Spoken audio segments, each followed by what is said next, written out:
na baba yake. Ukiongeza mfanyakazi, ukiongeza na nani alikuwa anaenda soko kuleta chakula? Watu 12.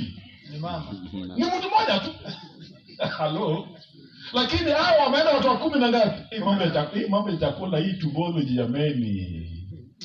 Wacha tusome hapa so that I'm not derailed. Inasema the verse is 31. I'm saying starts from 31 to 32 and then read verse 34.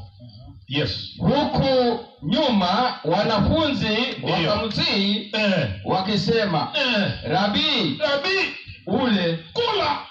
Akawaambia, nini? Mimi ninacho chakula. Ninacho chakula ninyi. Ndio.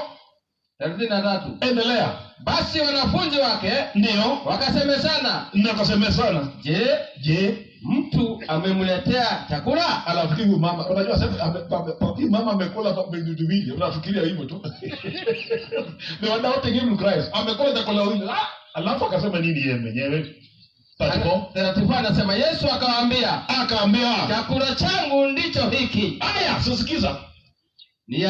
Niyatende mapenzi yake aliyenipeleka. Na kufanya nini? Nikaimalize kazi yake. Ndio.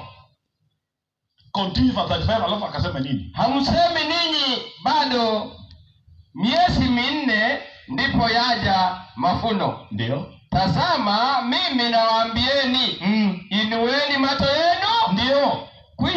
Kwisha kuwa inueni macho yenu, yameshakwisha kuwa. Muyatazame mashamba. Endelea.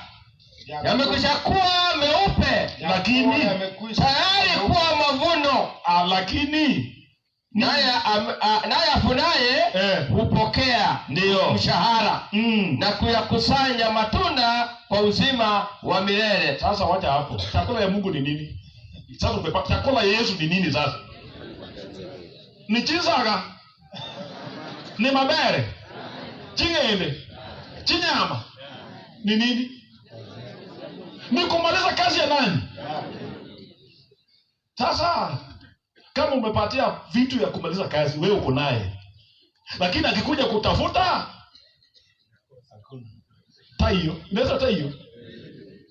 Hakuna iko kikizini nasema ndongani. Hiyo hakuna. Lakini kutembea, maisha unatembea yake ni ya nani? Hiyo pumzi unavuta ni ya nani? Naongea na wewe ni ya nani? Ni yako. Hiyo shamba hata mwingine wewe ndio uliunda hiyo shamba. Alafu